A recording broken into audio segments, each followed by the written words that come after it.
Всім доброго дня, всіх вітаю. Вельми шановні пане посли, distinguished ambassadors, it's really a pleasure to have you today and the Ukrainian audience. Тобто я вдячний за те, що ви відкликнулись на запрошення. Сьогодні у нас будуть представники групи 7. Посли, вельми шановні посли, і Данило Романович Лубківський, хто є директор Київського безпекового форуму, він буде проводити цю панель. Director of Kyiv Security Forum will be presiding over this panel. What do we dedicate this special event to? Basically to three global events which already happened. The first one was the Conference on Recovery, which was held in Berlin. The second one is meeting of G7. The third one is International Peace Summit. And the fourth one, which is going to happen, is an event which is going to take place in Washington. The formula of Ukraine's victory is relevant. It is anchored in the force of the Ukrainian nation, Ukrainian force, and Ukrainian allies. And all these three events showed that we have force and we have unity. The situation at the front line is very complicated, and the reaction of the war criminal Vladimir Putin, which was voiced before the International Peace Summit by him, shows clearly that the war criminal Putin has no intention to hold any negotiations. The war criminal Putin is not going to adhere to the UN Charter. The war criminal Putin is not going to finish the war on fair and just terms for Ukraine, first and foremost. And all this just goes to show us that there can be no other formula for us than our force at the front line and domestically and at the international arena. There's no alternative to all this. I will briefly speak about the conference in Berlin first. The conference in Berlin, like all other events, was very realistic because the conference in Berlin was not just about the recovery of Ukraine, but it was primarily about the defense and protection of Ukraine, something like economic Rammstein, when at the conference in Berlin, people discussed how to preserve Ukraine, how to defend Ukraine, primarily through providing air defense capabilities and to defend this country. The G7 summit is yet another message to Putin and his allies, because this summit clearly showed, for those who had doubts, showed where China is standing. They failed to attend. And I will repeat what President Zelensky said, that China has done everything to undermine the peace summit.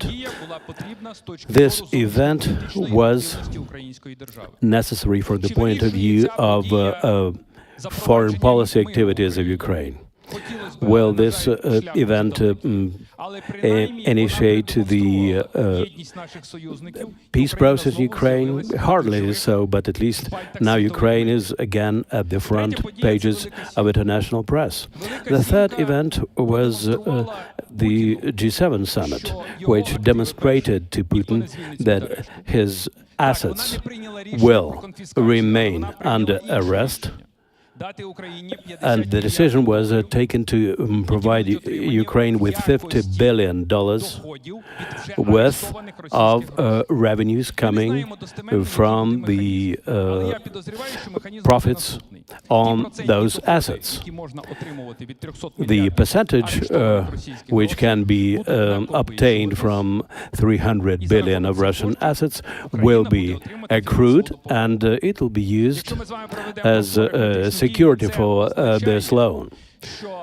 Arithmetically speaking, this means that the G7 group told Putin that we are prepared to keep your assets, your money under arrest for decades. We're not going to step away from Ukraine, and we will continue to support Ukraine, not as long as we can, but as long as it takes for Ukraine to prevail. So those were the three key events And our guests, their excellencies, will give their take on those events. And the fourth one is the summit, which is to take place in Washington. Kyiv Security Forum was founded in 2007. Since that time, year in and year out, we came out with the same message. Ukraine should become a member of NATO. I can only reiterate this message. There's no alternative to NATO membership for a secure and safe Ukraine. We understand all the problems which exist today, including among the allies, but we are sure that the unity of the Western world should be demonstrated in the unity in taking the right decisions in the modern world. In the modern world, which is moving towards meeting new challenges. In the modern world, which unfortunately is very far from the all-comprehensive peace which we had after the Second World War. The war criminal, Putin, broke all the rules and initiated a new aggression on the European territory. He is not the only one, and you would have seen that his trip to North Korea shows only one thing, that this is one axis of evil, and it includes not just Russia. Russia has a number of allies. The key economic ally of Russia is China.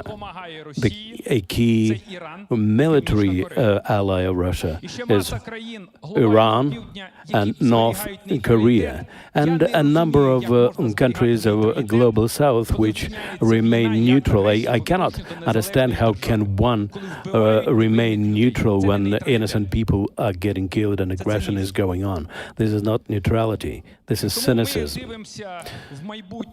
Therefore, we are looking to the future with confidence anyway, because there's no alternative for us but to win in this war. I'd like to invite to the stage Danylo Lubkivsky, who will be moderating our discussion.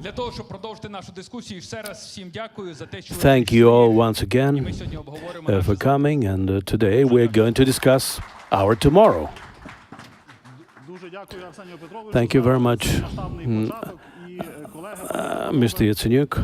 Ladies and gentlemen, colleagues, I am very impressed by the number of people who have attended this event.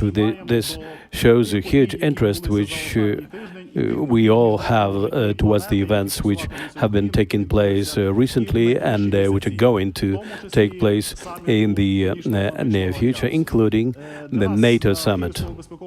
For us, for Kyiv Security Forum, it is a great honor to invite to this stage our speakers.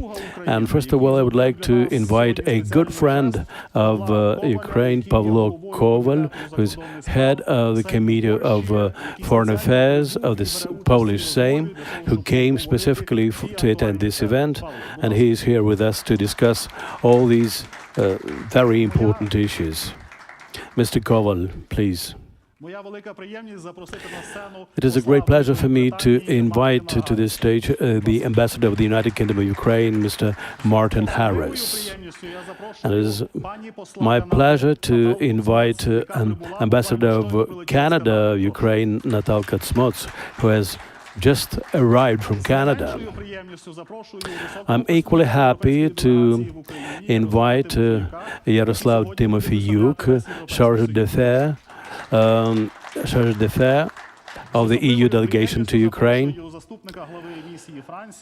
and the deputy head of the mission of France, Benjamin. You're welcome.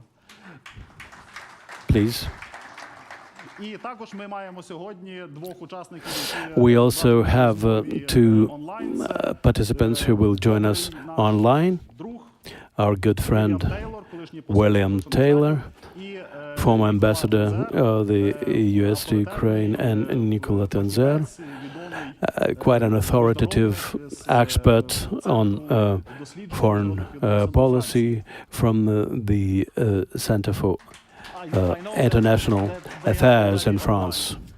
Ladies and gentlemen, that's a great privilege and pleasure for me to see you all, and that's what I said, that, you know, I'm impressed for how many people came to listen to our discussion, to learn about your reflections upon those important, great meetings, big meetings, international gatherings that we had last week, and those that we anticipate. So my first question is very simple, but tricky. What are your impressions? Excellency, Ambassador of the United Kingdom, Martin, I would like to start by asking you. So, what do you think about these major three international events that we had, like the summit of the Group of Seven, the Peace Summit, and the Berlin Recovery Conference? I'm not mentioning the European elections, unfortunately, but if you wish, I would be happy if you share with us what do you think about these events. What the message they sent to the Ukrainian audience. You're welcome. Which language? This is up to you. Чи можна українською? Будь Чи ласка. краще? Ну, добре, я не знаю. Can I speak Ukrainian? Yes, please, go Перше, ahead. можна два-три слова про контекст. Well, Тому що first я of all, думаю, що a зараз, couple то, що ми words about the context. знаємо, що це, на жаль, це буде дуже довгий конфлікт. We unfortunately understand that this war, this conflict is going to be very prolonged. This is the third year after the beginning of the full-scale invasion. Well, this is 10 years after the first invasion. And I think that Putin has just one chance, the fatigue of Ukraine's partners. And what we demonstrated through those three events shows that we have no fatigue, we are not tired, we stand with Ukraine now and forever. And this can be proved by a very important fact. First of all, there is a new agreement in the area of security between the US and Ukraine, and also between Japan and Ukraine. You would be aware that in January, the UK signed the first security agreement here in Kyiv during the visit of Rishi Sunak. And now all the members of G7 have signed similar agreements, and not just G7, but other partners as well. I believe there will be, all in all, about 30 partners who, together with the G7, will be supporting Ukraine's security. And this is not just about politics. It is absolutely key to support Ukraine's security, and those agreements cover a period of time of 10 years. So I repeat, we have no fatigue, we stand with Ukraine. Another very important step is the use of Russia's assets. We believe that what happened is only the first step. I know that there should be a seizure of all the assets, but at least the first very useful step has been made, because through the use of revenues on those assets, we would be able to have loans for Ukraine up to $50 billion worth. So basically, now Russia is paying for Ukraine's defense. Finally, at last, the process has got underway, and this is a huge amount of money. And the third point is new sanctions against Russia's economy, and new sanctions against companies in other countries which cooperate with companies which are connected with the defense industry in Russia. And we already can see the impact of those sanctions. If you take a look at the long lines to ATMs in Moscow and in St. Petersburg, So the situation is very tough for Russia's economy. It's going to be even tougher. This is a very important achievement of Ukraine at the diplomatic arena, and it's only the beginning. Thank you. Дякую вам. Дякую насамперед за ці важливі політичні сигнали і про Thank you very much, primarily for these important political messages and for the readiness to keep on supporting Ukraine. And thank you very much for your wonderful Ukrainian. This is absolutely commendable.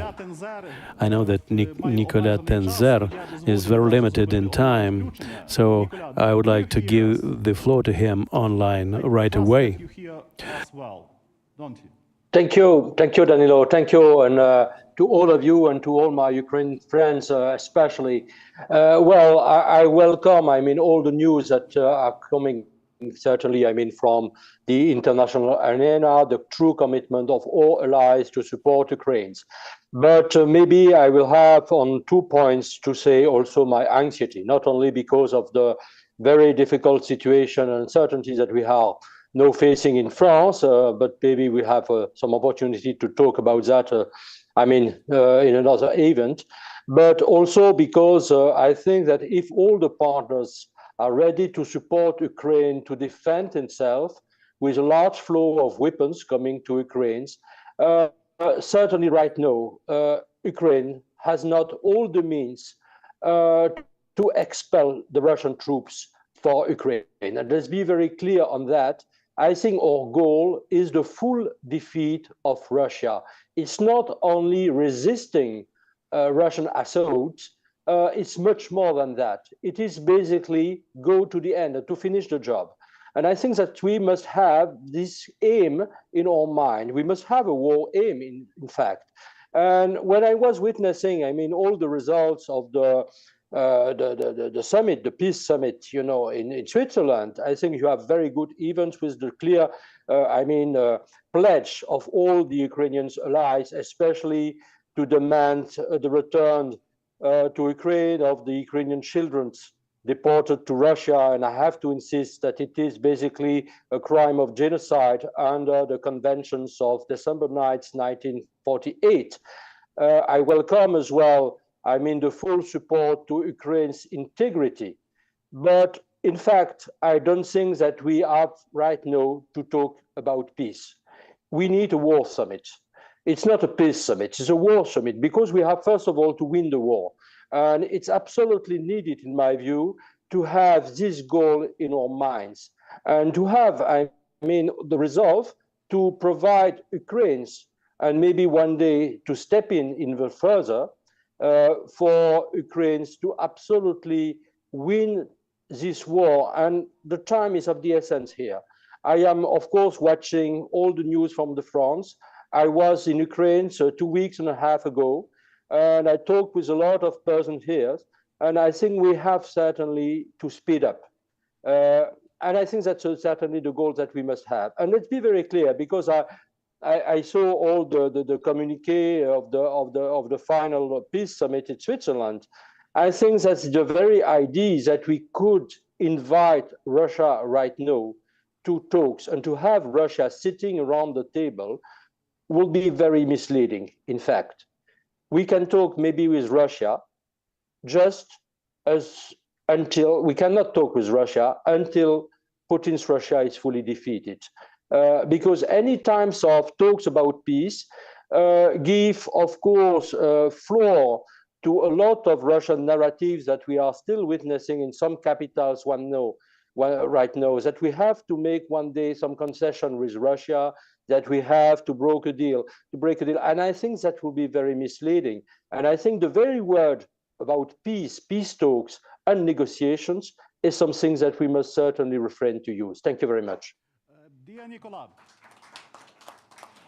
first I thank you for this very strong, in political sense, very strong language, which we hear especially from Paris, and it encourages a lot. But also what we hear from Hungary, that Hungary pick up a new official motto for their presidency in the European Union, which sounds like "Make Europe Great Again." It resembles something. Don't you find that we may witness an appearing conflict within Europe that may undermine the unity before the aggressor. What do you think? How do you like this motto? How do you like the change of political moods? Are they serious? Well, I mean, I am afraid certainly of Hungary's position, you know, regarding Ukraine, about Slovakia's position as well, about, you know, also some of the statements made by the Austrian leaders, you know, after the peace summit as well.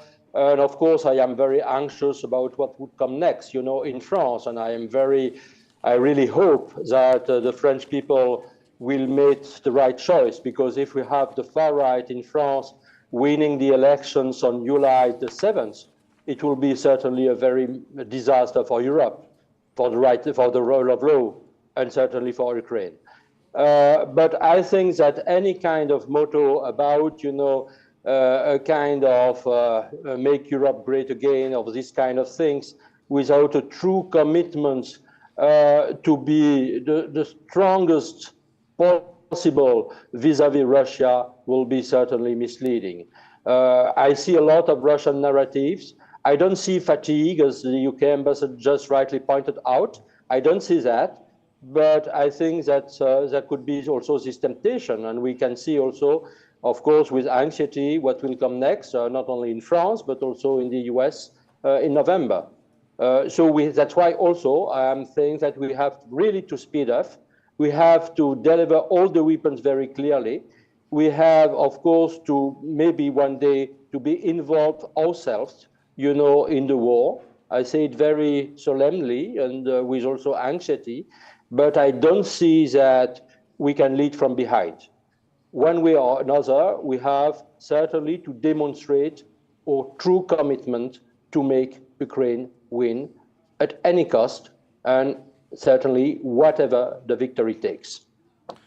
Thank you, Nicola, for joining us. And now My pleasure, thank you. And now I would like to invite Ambassador of Canada, Natalka Cmoc, to join the conversation. Excellency, I trust it works. It works. Does it work? Oh, it does. Wonderful. And Natalka, if I may, let me quote an important person in my question. At the peace summit, Italian Prime Minister Giorgia Meloni said, I mean, that's something very important, that to defend Ukraine means to unite all the efforts of the international community. If Russia does not agree to the terms, we will force it to surrender. We need to establish minimum conditions for these discussions. We will force them to surrender, minimum conditions. Will Canada agree with this position? Wow, I got the tough question. Добрий вечір. Дуже дякую вам, що ви мене запросили. Я буду Good morning. I will speak English with your permission. The way I understand the minimal conditions would be, the way my Prime Minister describes it, is making sure that we're supporting territorial integrity, and when the Russian troops leave Ukraine. So those are the conditions. Essentially, Canada and other G7 partners are supporting the conditions that Ukraine has laid out to start the conversations for negotiations. So I think what's really important here is that you're seeing the unity, not just the G7 countries, but also you're seeing that expanding beyond. And I think that unity is what's important. So I believe that the more countries are united by this as the conditions required to start negotiations, the stronger the position is. If that answers your question. But I do think that what my colleague has mentioned in terms of the war of attrition, I believe that is correct, that is sort of what we're all facing. And the other one is economic destabilization. And we're seeing, and I believe that even the strikes against the energy infrastructure is with the mind of destabilizing the economy of Ukraine. So the way we support Ukraine, and this, I was at the first day of the Berlin conference, so you really hear this loud and clearly, is that being united with Ukraine means supporting Ukraine's economy. stabilizing it and growing it. And the more we integrate Ukraine's economy to Europe, to Canada, and others, the stronger it will be. I think we also don't want to lose sight of the incredible wins that Ukraine has made. I'm thinking of the Black Sea, for example, with just no one had anticipated the naval victories that it had shown. And this was something we can all really support and congratulate Ukraine on. That doesn't mean that there isn't a lot of work ahead of us, but I think if you're starting from a position of international unity, it's a great place to be able to start to really isolate Russia and its allies. Thank you, Ambassador. I wish to thank for the Canadian role behind the G7 summit and the Peace Summit. At the Peace Summit, your Prime Minister announced a new package of assistance to Ukraine, for which we also are grateful. But there is yet another topic that I would like briefly to raise with you, and I believe that that would be important to hear from Canada. For Ukraine, and there is a common opinion among Ukrainian experts that the role of the Global South is important. We have to work somehow with the Global South. How do you assess the reaction of the Global South, what we saw at the Peace Summit? Arseniy Yatsenyuk was quite vocal about what he thinks about the Chinese position and others. So there is a clear clarity, if I may. What's your opinion? What do you think about how should we go on with the Global South? I think that the attendance was fantastic at the Peace Summit. I think that's a lot to be proud of. We were a little skeptical, I must admit, on who would be attending, and I think the attendance was better than many of us had anticipated. Canada, along with Norway and, of course, Ukraine, leads on working group number 4, which is the human dimension. And I believe that we call them the Global South, but we can expand that, have been instrumental. And I'm thinking here of countries like Qatar in bringing children back and negotiating, that's not the right word, but bringing children back, for example. And I know that there are thousands that have been taken but you know, we were seeing around 400 that have been returned. And I think that, again, is something that we cannot lose sight of. And as these mechanisms get established by various countries, the better. And we also, so my Prime Minister had led on the discussion for the human dimension and invited 4 countries to speak and what we could learn from them. And by inviting other countries that have not been traditionally brought to these discussions, you are essentially bringing them into trying to think outside the box. How do we resolve this? How do we bring attention to this? And you are bringing into the diplomacy of that issue. And the human dimension, I believe, is the most important dimension of this war. Great. Yes, you're welcome. Yeah, I just wanted to underline that at the Peace Summit, we had really strong interventions from a number of countries of the Global South. Ghana, for example, Kenya made a very strong intervention, Côte d'Ivoire as well. What we saw was, I think, some of the reaction we saw immediately after the full-scale invasion, which is the world coming together around the basic principles of the UN Charter. Non-use of force, territorial integrity, sovereignty of independent states. And I think we really felt that again. We heard that again in Switzerland, and that underlined Ukraine's position that that is the starting point for peace. Good.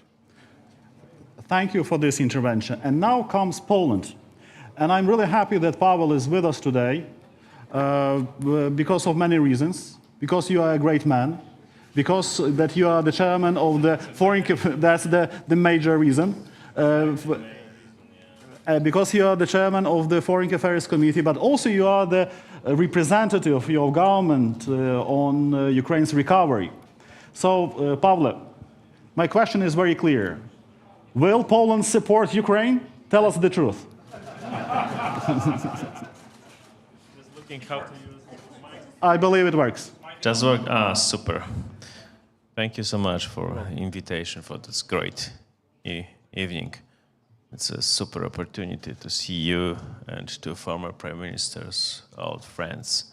Thank you so much for that possibility. I would like to congratulate to Ukraine, probably most effective from the diplomatic point of view week last week. It was 4 great international events. Normandy, plus G7, plus Berlin, and finally The Peace Summit. The Peace Summit. Yes, of course. 4 very productive meetings, very productive discussions during these meetings, maintaining interest on Ukraine around the whole world. It was really important. Also, declaration, the final declaration of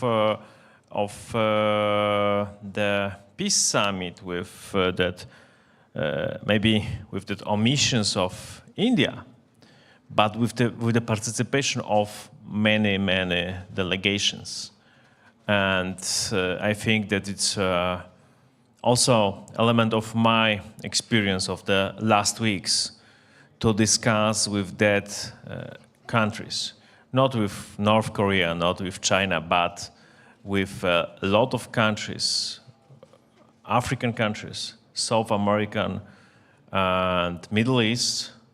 It was really important initiative and outstanding move to organize that summit in Switzerland.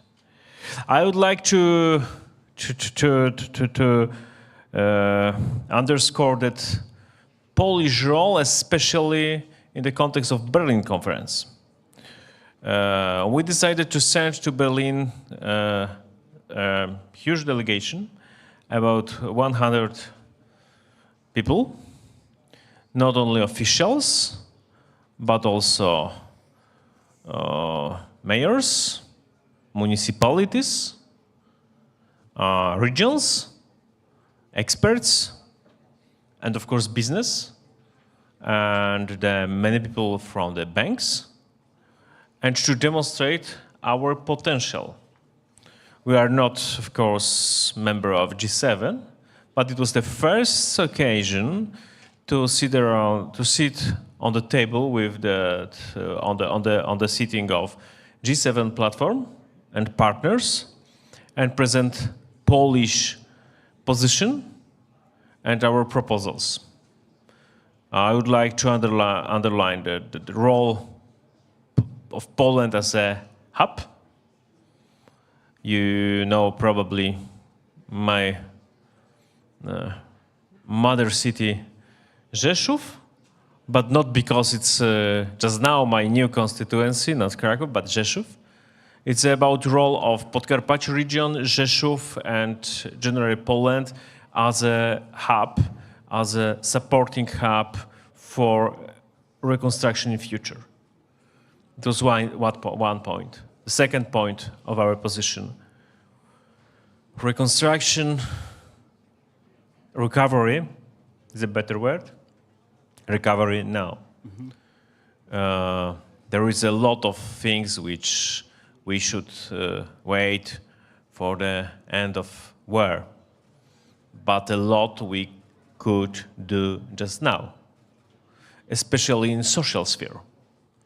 And our proposal was to join to the processes in a bigger scale, also self-governments, municipalities, not only from Poland, but it was our initiative, but also from Germany, from France, to use municipalities, regions, activists, experts, also in processes of preparation of Ukraine to membership, to full membership in European Union. Mm-hmm. We speak about, especially with my Western partners about the future of Ukraine, they underline very often problems. You know that problems, oligarchization, it's a standard corruption. And my answer is every time, okay, let's start negotiation. And in this light, it was good decision announced finally during Berlin conference last week by Ursula von der Leyen, by President Ursula von der Leyen, that before Hungary presidency, European Union will open intergovernmental conference and formally open negotiations. And in that context, the crucial element of recovery, but not just reconstruction of bridges, highways, recovery is a key. Recovery, it's also programs of teaching, trainings. It also should be Polish specialization in that processes. It was also part of our offered hub trainings, especially in context of enlargement. I would like to underline that two important elements of that Polish role.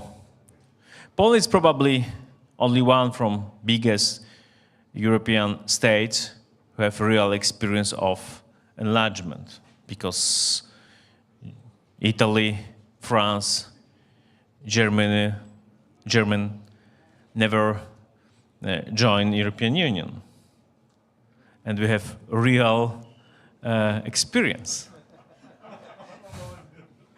And we're only one from biggest countries who say openly, yes, there is part of our national economic and security interest to enlarge European Union. We are ready for very serious, strong negotiations, but we will accelerate that negotiations because it's in our interest, without any additional problems, without any additional conditions like, for example, new treaty, new general legal regulations for European Union in case of enlargement. It was also part of our position. And I would like to underline the new approach of Poland after last election, 15 October last year. Poland is back with new proposals, with new offers, and we understand that we are not part of G7, but we are a real hub, but we are real friends, and we have real interest to enlarge European Union. Thank you so much. Pavle, yes. Pavle, thank you very much. Am I right? Have I understood you correctly that we may expect a new sort of Ukraine-Poland reset? Do you think that politically we are going to find pragmatic way of doing common business and integrating Ukraine into the European Union? Is your government ready for such a reset? My position is that we should be more pragmatic in our relations. You know, I really like history, I really like our common elements of culture, etc. But I'm sure that it's a time for new pragmatism. We should stop Putin, is the third condition. And we are ready to be really active, like during that horrible period before approving of supplementary act in the US. Not only on Twitter, but also in social media, and especially in political cabinets. But we are, I mean Poles and Ukrainians, before strategic historical decision. Or we will find synergy, or we will discuss every time about historical, but not only historical, probably also ongoing problems like in the February this year, close the border. We should be concentrate on the possible synergy.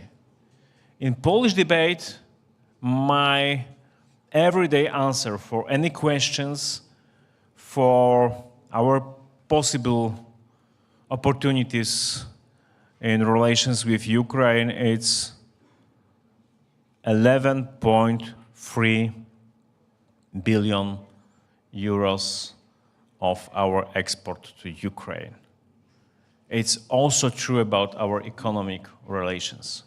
We should be concentrate how to keep that possible opportunities for us for the future and not be only concentrate on history. History is really important. I'm, as you know, professor of contemporary history, but my message is very clear. Let's be open new chapter based on the more pragmatic approach and based on that, you know, fantastic historical opportunity for Poland to have one more member of European Union and NATO on the east, on our border. Wonderful. Thank you so much. Thank you. It would be natural if we continue by asking the senior representative of the EU delegation in Kyiv, Yaroslava. I'm really happy that you're here, and please pass our best regards to Ambassador Mathernova. Yaroslava, you know, I could not but start by asking about the decision of the EU ambassadors to start accession talks with Ukraine and Moldova on the June 25th. And here I have, you know, a number of issues to raise. First of all, how do you assess the progress? Secondly, how do you assess the reaction of the Ukrainian government? That would be important for us to know if you understand each other and there is a clear perspective of a speedy accession as the Ukrainian government promises Ukraine. You're welcome. Thank you. Good evening. Dobry wieczór. First, let me say one thing. I think the last few weeks were great for Ukraine. It was mentioned already. The Berlin conference, the G7 summit, peace summit, and also what you just said, the decision to open the accession negotiations, actual accession negotiations. You know, the principal decision was already taken by the European Council. Now it was about technicalities, but still the devil is very often in technicalities. And I'm very glad that we have overcome this obstacle. And as you said, the first IGC, the first intergovernmental conference will take place next week, as I understand, in Luxembourg, because in June all the councils take place in Luxembourg. But yeah, this is important step, but it will be only the beginning of a long and difficult process. I think there will be many issues on the way. The enlargement process will be in the hands of member states. You know that at every step, every opening of any chapter or closing of any chapter requires unanimity.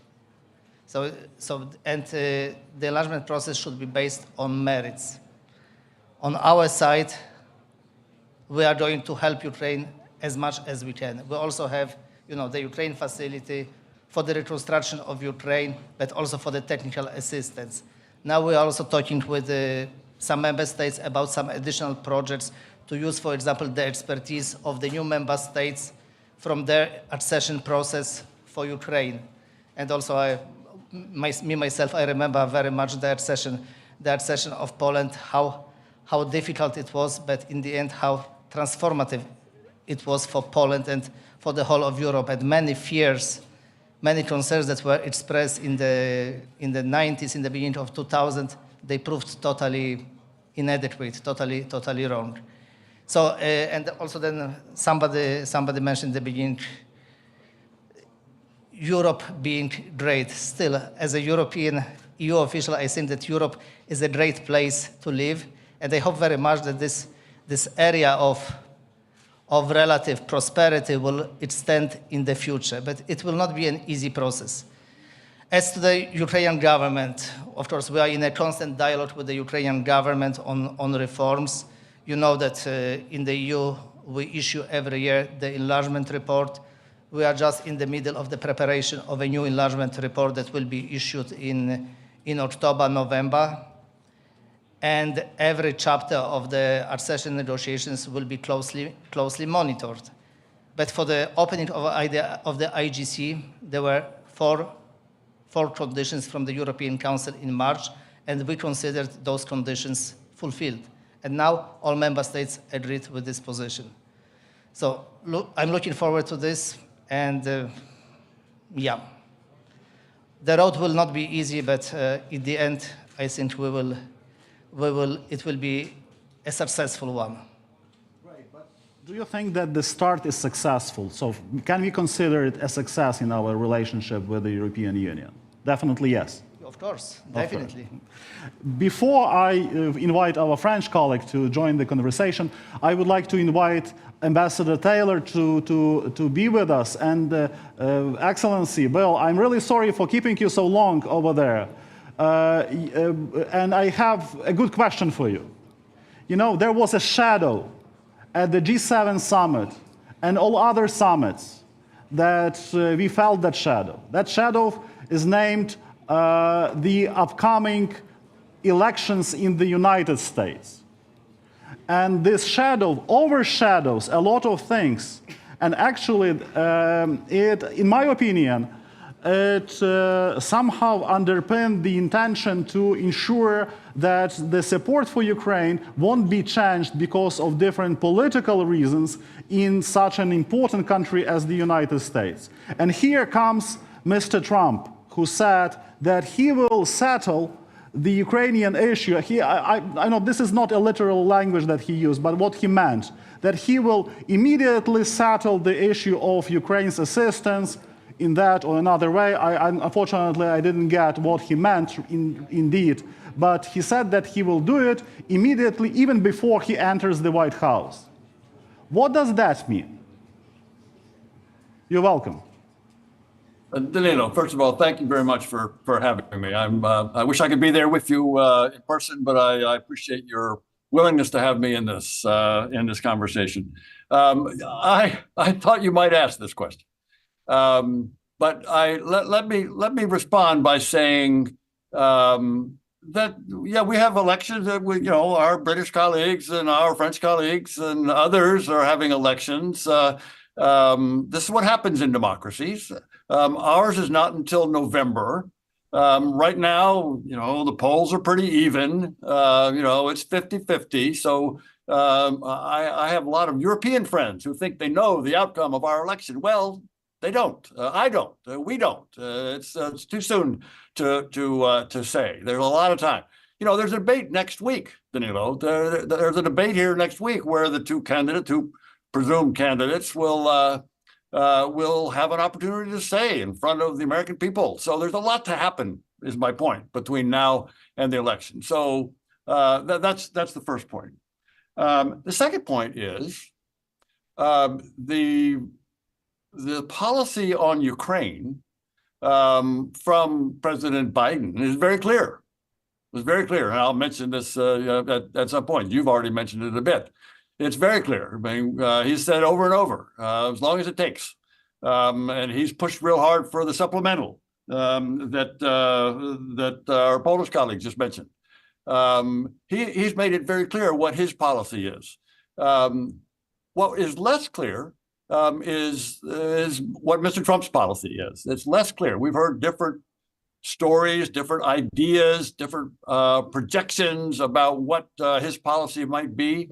You just in your question, Danylo, you were not entirely sure what it was he said. Well, no one's entirely sure of what it was he said, and he may make up his mind later on this. He may not know exactly what his policy is going to be. All to say, it's too soon to worry about a change. And my third and fourth points are that the Congress, and more importantly, the American people, have said over and over in response to questions and in Congress, overwhelming bipartisan support in both houses of our Congress, the House and the Senate. It's very clear that the American people and the U.S. Congress supports Ukraine.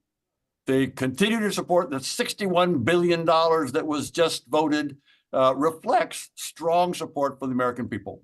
Strong support for the American people. So to the extent that elections reflect the views of the American people, my view is who's ever elected in November in the United States is going to support Ukraine.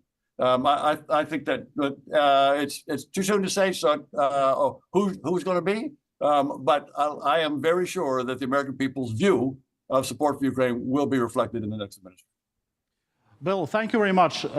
If I may, I would like to add an additional question to you.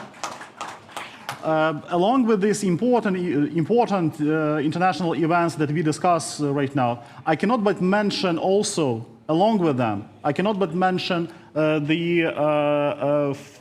yet another manifesto of so-called President Putin, who challenged the whole global community with his notorious so-called ultimatum, peace initiatives, whatever, peace dealers, he says, that he is ready to suggest. What was the reaction in the United States? And please explain, what was his goal, and did he manage to somehow influence the developments and the summits? You know as well as anyone that no one knows what's in President Putin's head, Mr. Putin's head. No one knows. So I'm certainly not going to guess. I have no idea why he made that silly statement, because it did have an effect. It had an effect, as I'm told, on the peace summit, that there were people who were willing to at least say, well, where are the Russians? How come they're not here?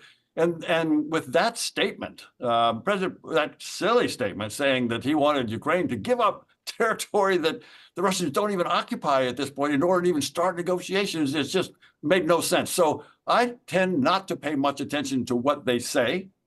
I think we should pay attention, certainly, with what they do. But it's not a good use of your time, Danylo, or anyone's time to spend much time thinking about what he has to say. Watch what they do, react to what they do, support Ukraine, be sure that Ukraine can win on the battlefield. That is the important thing that we should be focused on right now.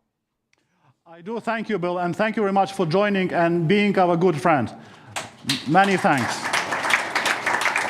I guess Ambassador Taylor is 100% right, saying that we should not follow the statements of so-called President Putin, but we should follow the steps. The actions of so-called President Putin are very clear with his, in my opinion, humiliating visit to North Korea, begging for yet additional military support.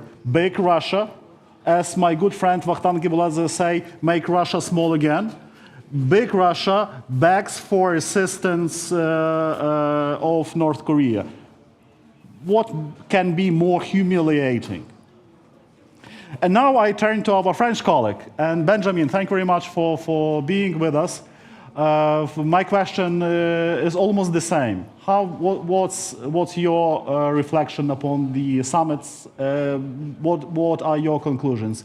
What Paris officially thinks and unofficially thinks about the developments? You're welcome. Well, thank you for this question, and maybe to elaborate of just what our last guest has said. I think, and what you have just said about this proposal of President Putin, I think that the summit was the best answer to this so-called proposition. I mean, there was a collective commitment of participants to a just and lasting peace to Ukraine, and nearly 100 countries gathering in Switzerland. What a success. So again, a lot has already been said about it, about the countries for the size, but just let's focus on the success, on the diplomatic agenda of the last months. As it has been recalled first by Ambassador from the UK, signature of the security agreement in February by nearly now all the G7 countries plus many other countries. That was starting in February. And what a month in June, Normandy. Let me recall the announcement that has been made by President Macron at this moment. Training of soldiers, new air fighter Mirage 2000 that will be given to Ukraine. Next, the conference, the new loan for reconstruction in Berlin. Again, this success of the conference for reconstruction, as it has already been said, and the G7, this agreement for this major loan using interest assets. That was not that was not an easy task to reach out an agreement, but collectively we did it. So I think we really should focus on the success, which are huge, and let's not to mention this last one, where it is funny because there was this meeting. That is the reason why I'm here instead of my ambassador, because there was this Weimar triangle meeting with a minister of Poland, Germany, and France, but France because of the elections that the ambassador is representing him.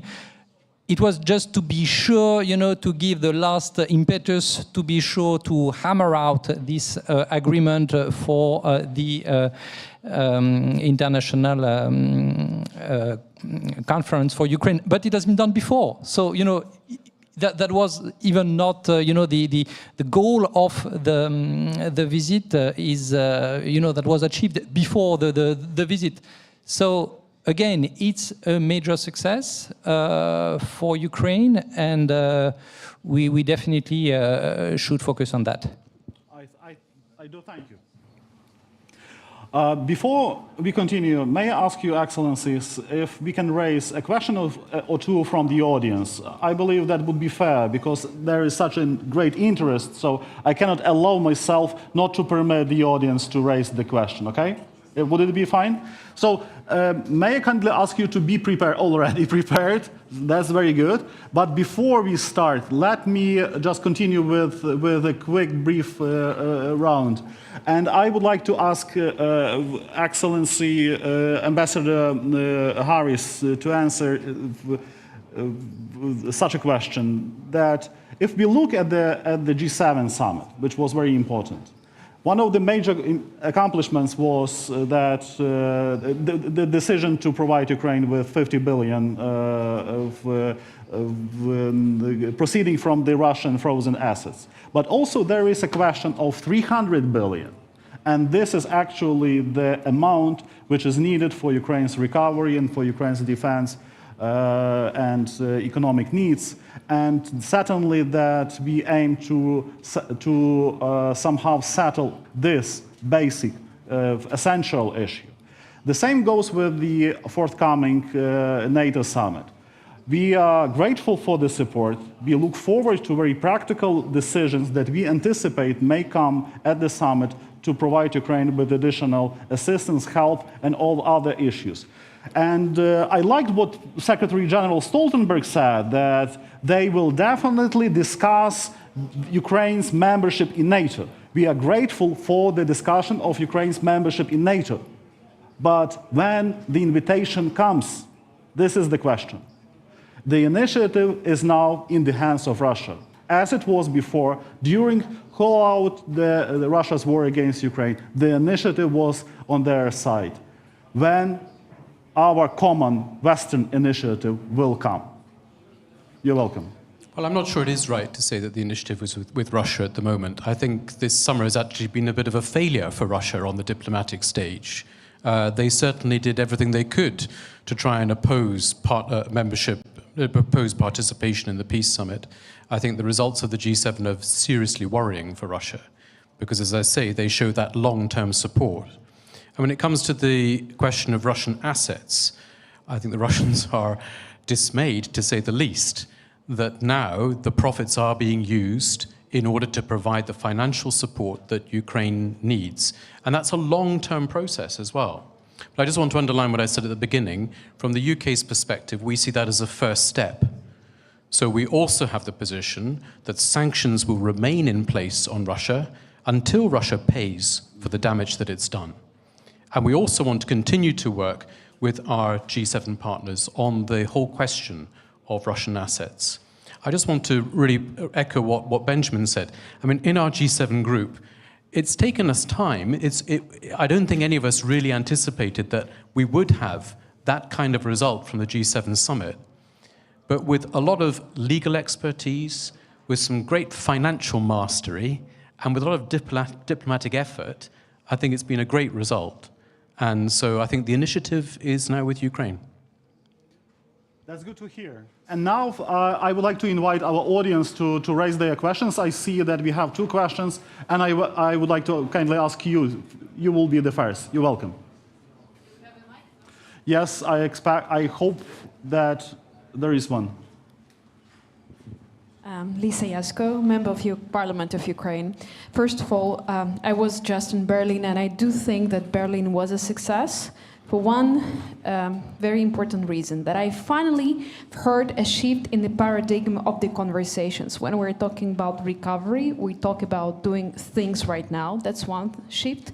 And the second shift that I was very happy to hear is that security and air defense is a part of the conversation when we talk about the economy. So right. I do believe that's very important. But I have a question about economy and restrictions on Russia. When you say that probably it's a shame for Putin to meet North Korea, are we sure that he feels ashamed of that?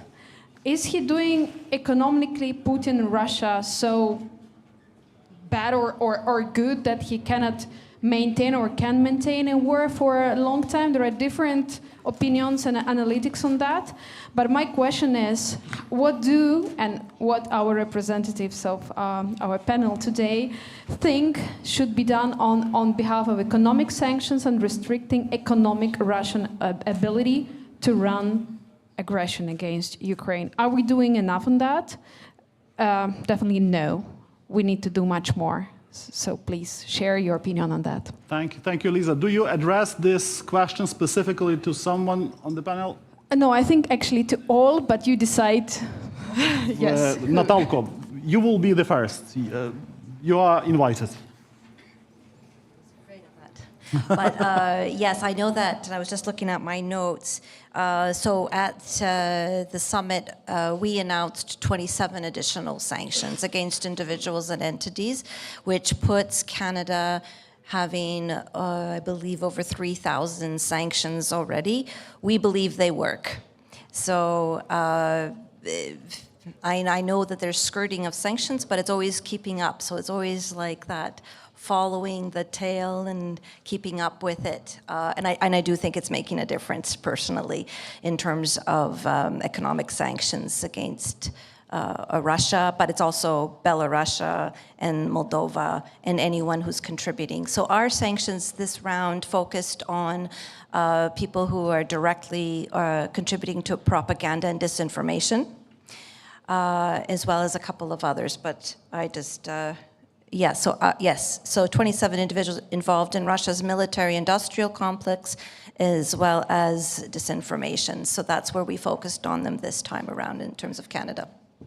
Thank you, Natalka. Yaroslava, I believe that would be appropriate for the European Union also to answer this question about the sanctions.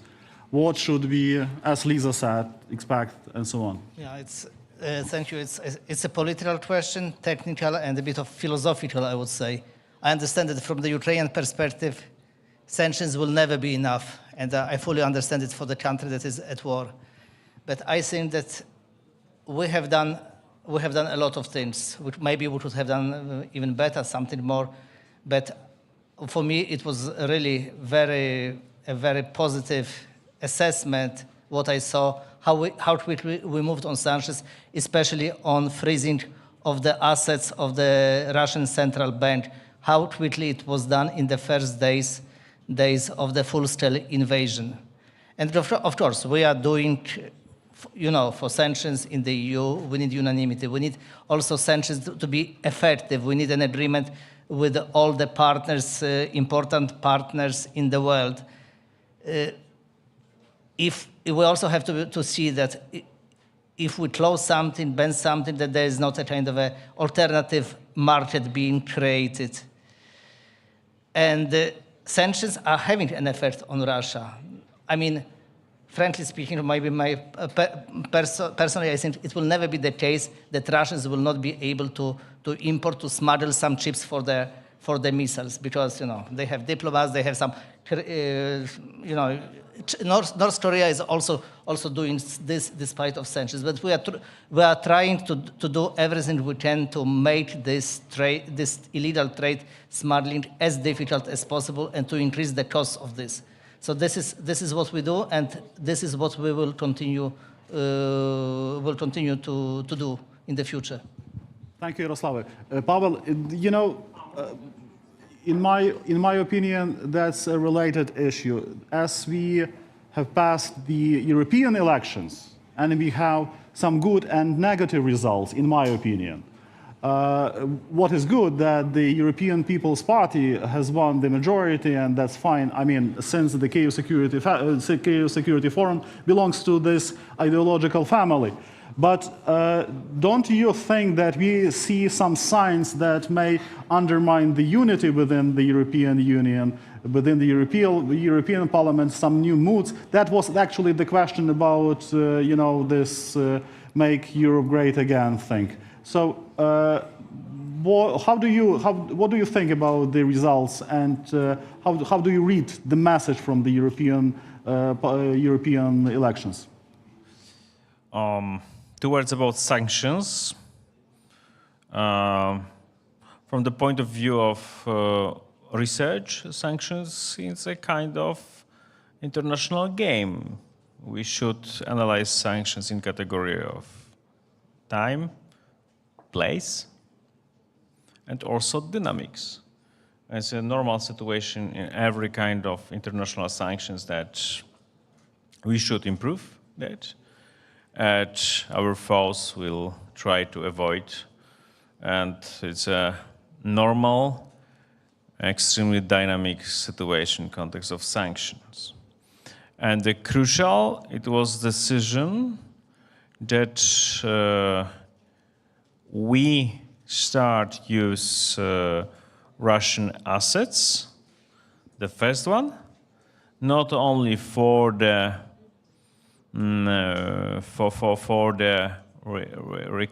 rebuilding in future, but also we will use with intended of for security expenses. I remember 2 months ago discussions with our partners on the West that they finally said, okay, we are ready, but only for the future using for the possible reconstruction.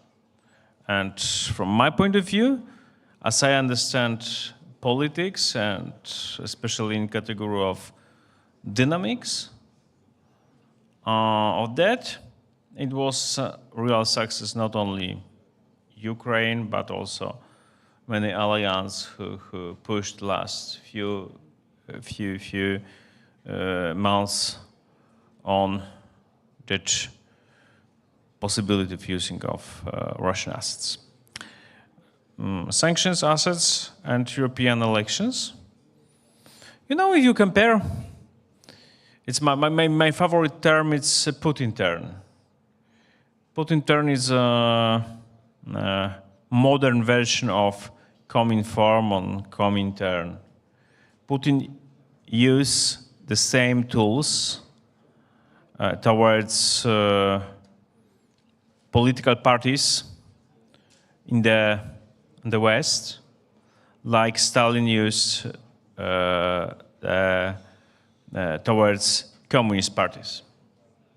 It's a very same way to use that parties to finance, to give credits, to encourage the parties to play in general democratic rules, but in case of victory, to influence into governments, or from the oppositional position to influence into governments on the West, to change their policy, to incline their policy in the direction of how Putin wish and historically how Stalin wish. It's a very same kind of providing of influences involving into politics in the West. They have a very same situation. And in that context, finally, we have, of course, possible problems in France, but not in the case of European EU context. This is a big problem if National Front will win in a general election.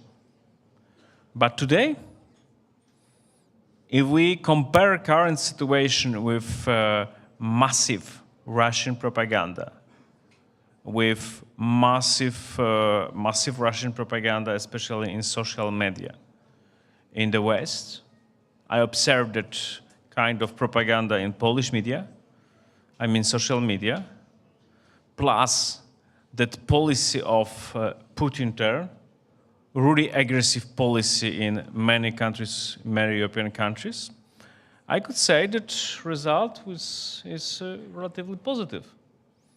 We have, in fact, the same situation like before, from the point of view which are important for us.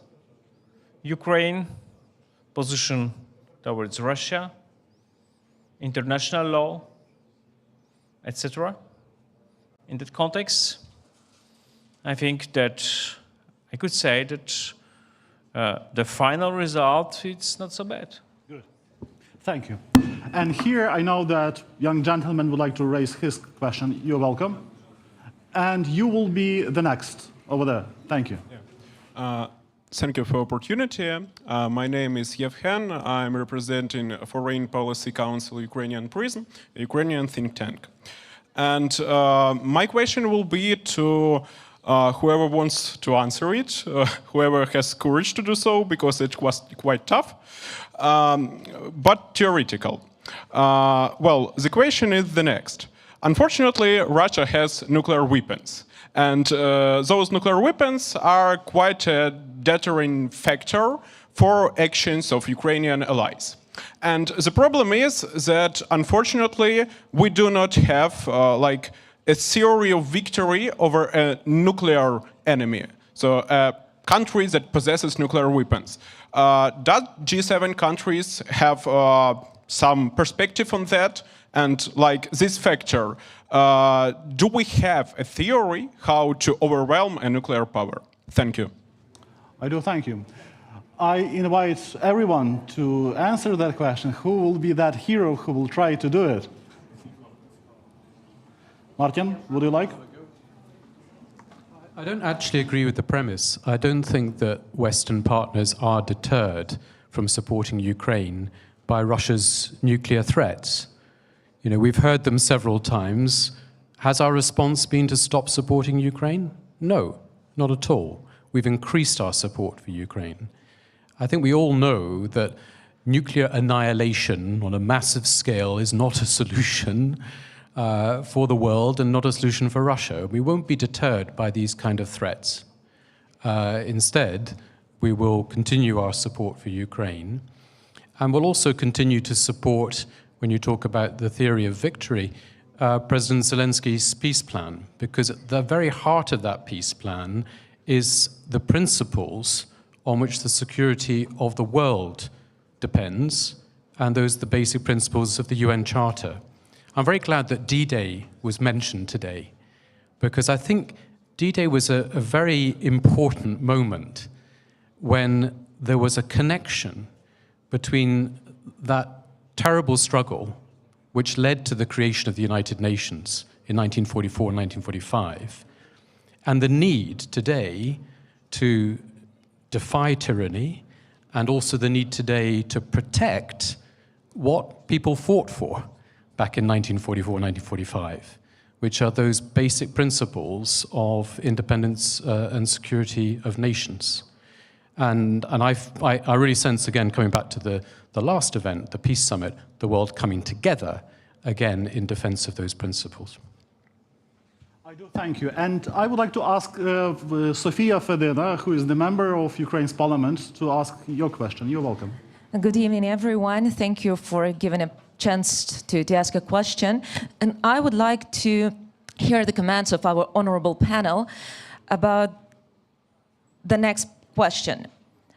I think that the most valuable asset for Ukrainians, and actually for Europe, for the other countries, is time.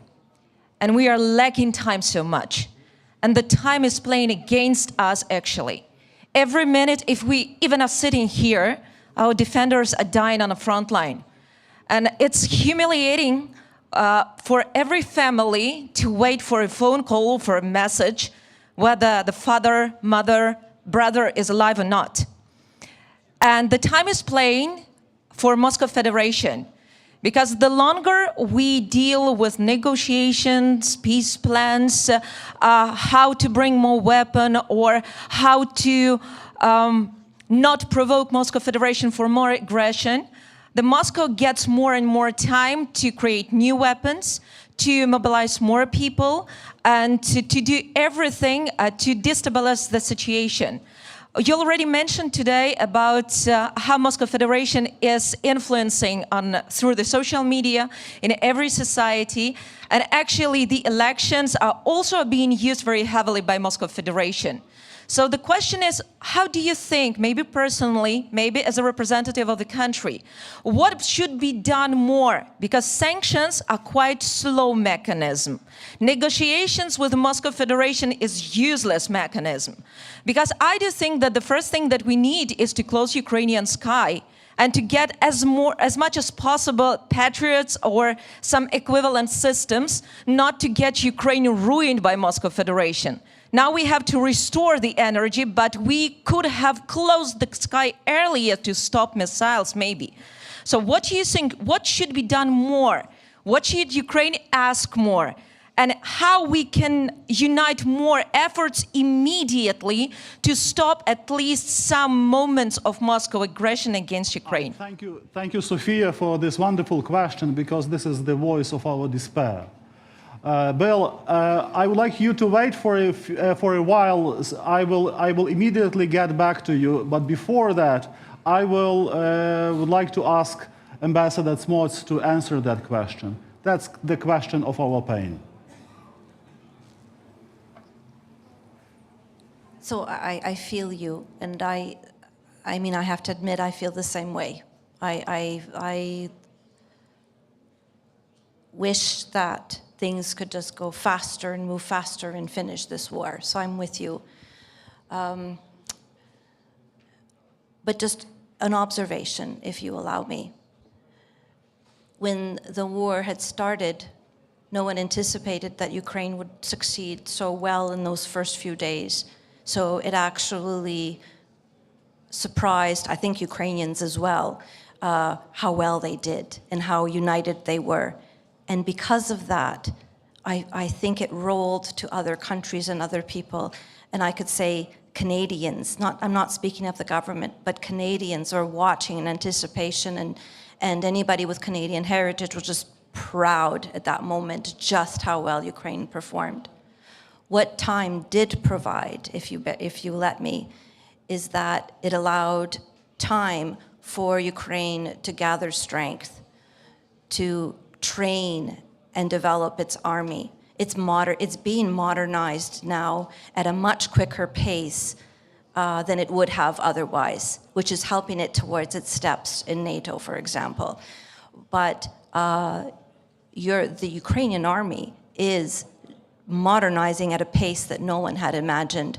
The technology that is being innovated here and brought forward, the rest of us are watching and will be learning, and we are learning from Ukraine. So that's what time has brought Ukraine. You will now have the most experienced and the most competent army, military, and security forces in the world, I believe that, and you will be training the rest of us in how this is done. So they will be joint exercises where we will be learning from you. We also see in this war that the kind of capacities required has changed, and so we're scrambling as a world to start producing defense technology that frankly hasn't been had. Our factories have been abandoned in defense because no one believed that we would require it to this extent. So I think we're adjusting as a world to this reality and trying to work with Ukraine to defend it.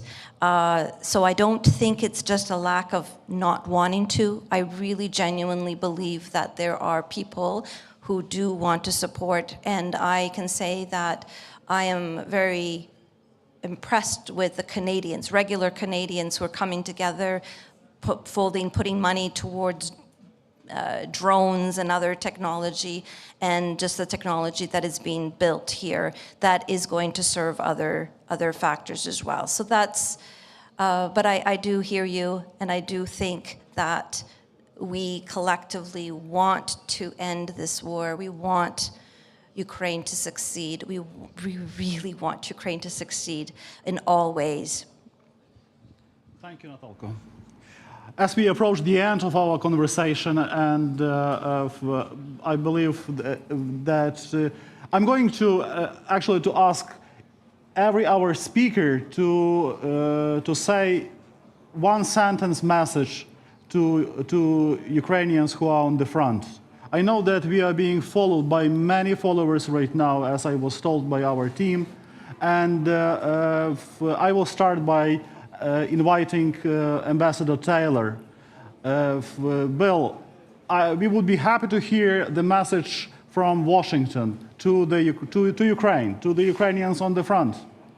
The message which is related to what we saw during those important international meetings and what we are going to see at the NATO summit in Washington this July. You're welcome. Thank you, Danylo.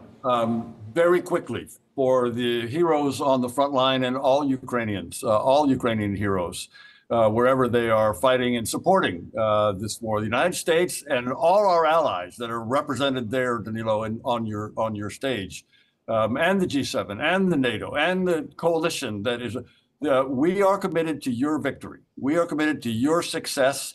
You are fighting for us. We appreciate that fight. We appreciate your bravery and your courage and your sacrifice.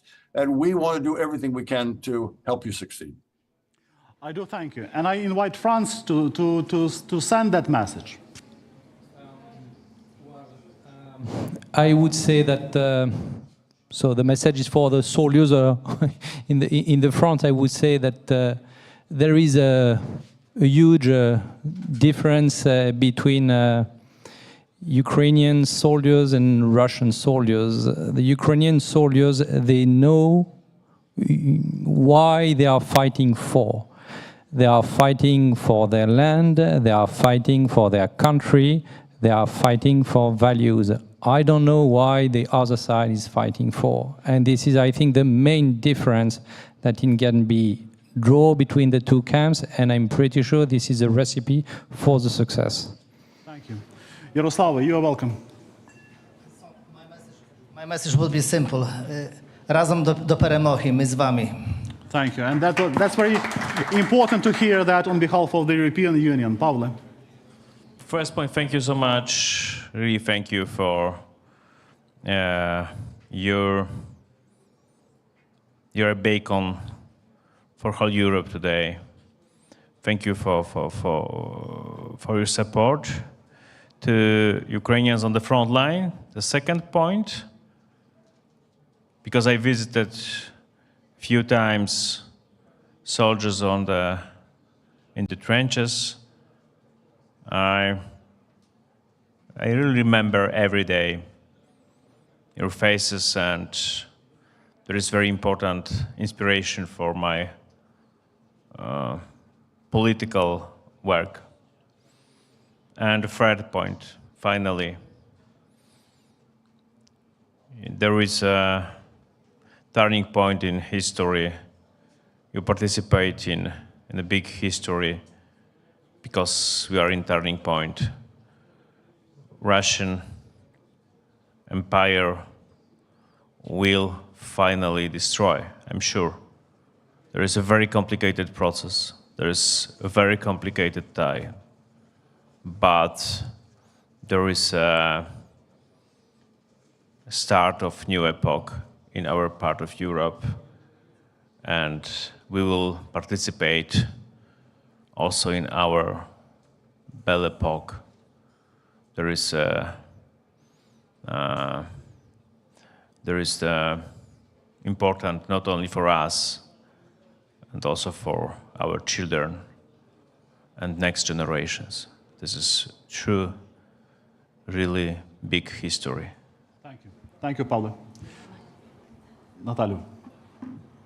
Дуже дякую всім, що є на фронті. Thank you very much to all the all volunteers, to who are all on the the men and women front line. fighting, to all of the medics who are there saving lives, to all the trainers helping increase the lives of the lifespan of every person that's out there, to all the communities who are staying put and keeping your communities going, to all the women who are taking greater leadership roles, to all the women who are building those small and medium enterprises to keep your communities going. You are the ones who are keeping the economy going. Thank you to all of you, and you are fighting not just for Ukraine, you're fighting for all of us, for all of our values and democracy. We are humbled by everything that you're doing. Slava Ukraini. Героям слава. Мартіне, запрошую. I want to say thank you for defending Ukraine. Thank you for defending my country. Thank you for defending Europe. Thank you for defending the world's values. Know that many, many countries stand with you today, and that razem nas багато і нас не подолати. This is exactly true. I would like to thank our speakers for this thoughtful, interesting, and very important discussion, which shows how strong is the Western support, how strong is the international solidarity with Ukraine. We do appreciate it. And we look forward to the practical results of the upcoming NATO summit in Washington. We need practical decisions. We need to bring Ukraine to NATO, to safe haven. And that will mean that there will be real peace in this part of the world. I do thank you, and ще раз дякую.